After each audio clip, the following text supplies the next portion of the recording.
see SimSolid, and what I'm going to do is open up the toolbar assembly, and you can see it opens up. This model has been predefined, and then what I'm going to do is just go to give you an overview. I'm then going to import another piece of geometry, a similar configuration, but with a different design gusset. So here you can see how everything has been brought in. You've got the cap here over the square tubing. You've got the fasteners. And again, let me just go over the connections. Here you've got fastener connections.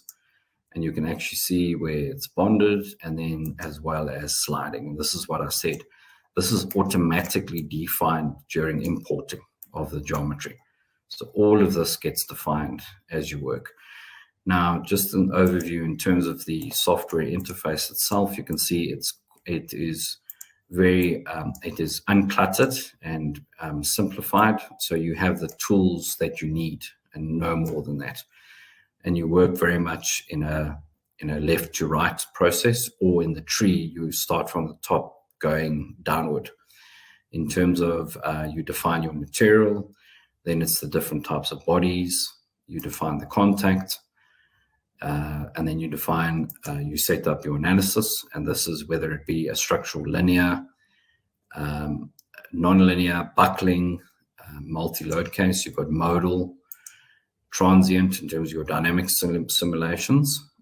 Just to reiterate, the dynamic simulations are all in the linear realm. So at the moment, it's not able to consider non-linear contact, material, or geometric conditions at the moment. As I said, the software is being furiously and actively developed.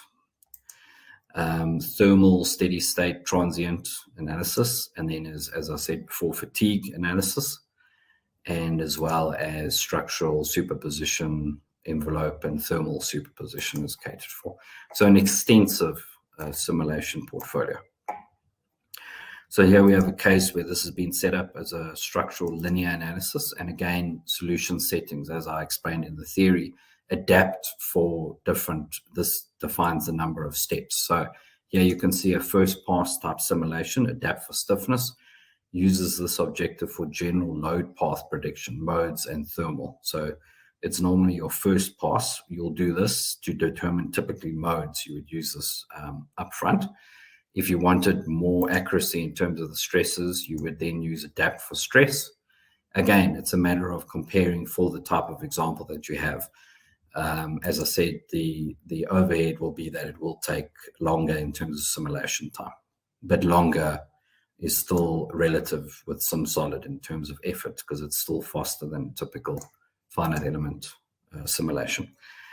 The setup, again, here you can see you can turn on the separating contact, material nonlinear, geometric nonlinear.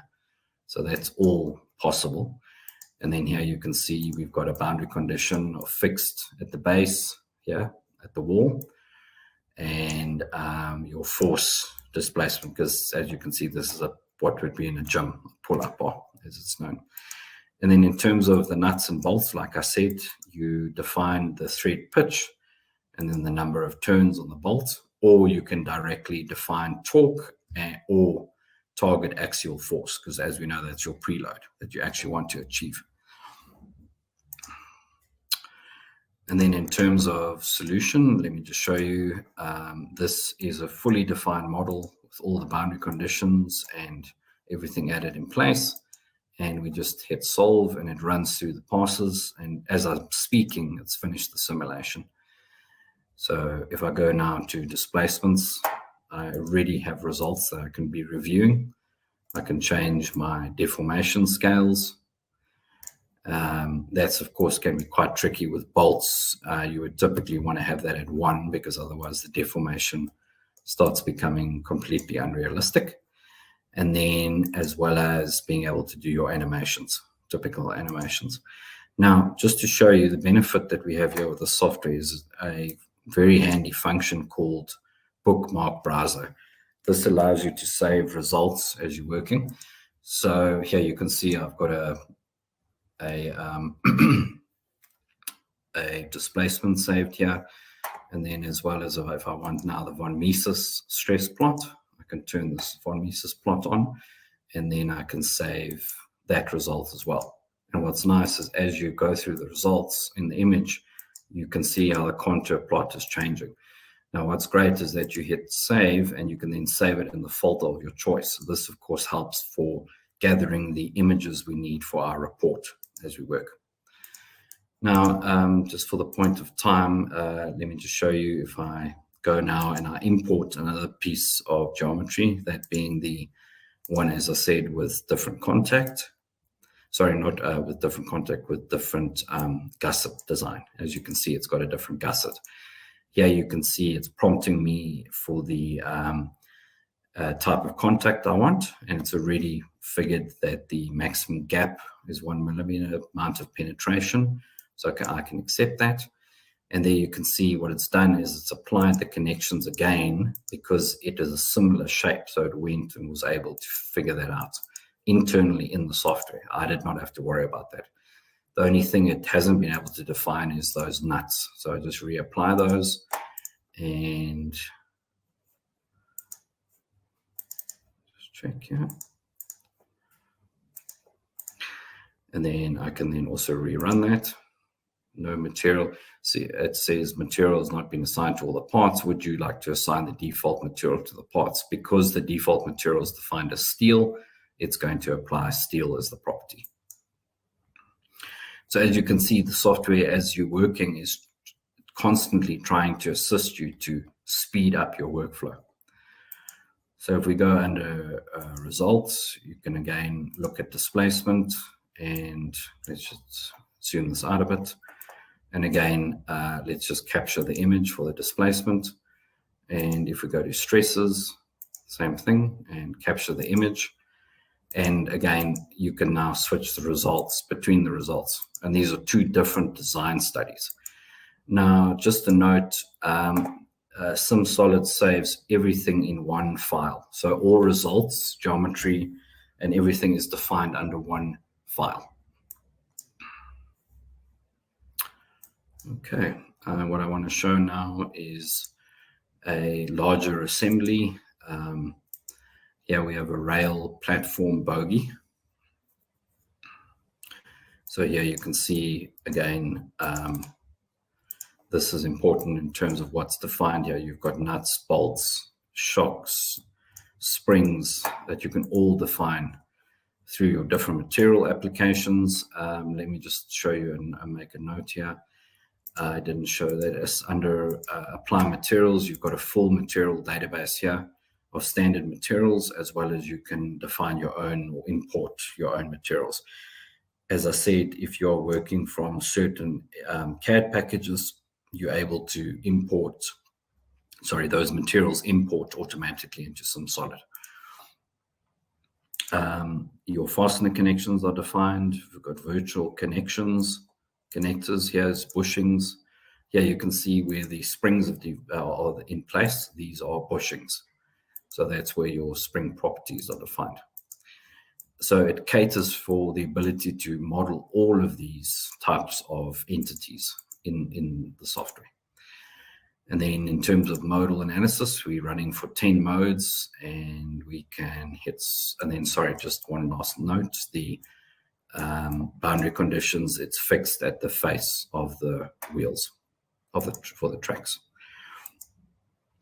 Now it's running through and solving for those 10 modes.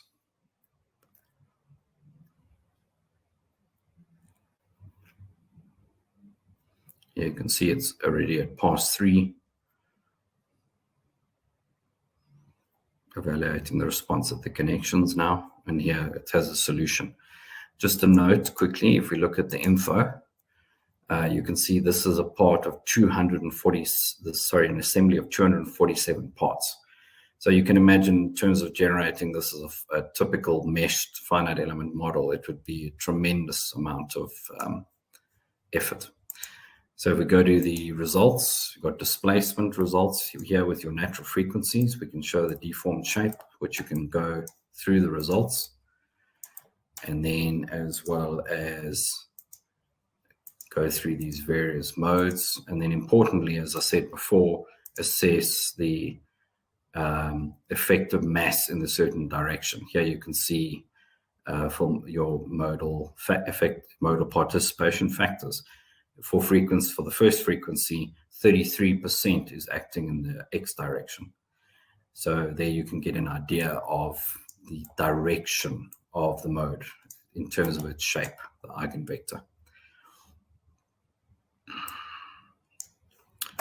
Okay, thank you. That was this overview of the software. We just you do have the choice of registering directly on the Altair website for a trial, or you can contact us and we can set you up a trial in a matter of minutes. So we just need your company name, your email address, and then we can set you up. And then what happens is you are sent an email from Altair, where you can access the Altair One website, which then asks you to set up a username and password.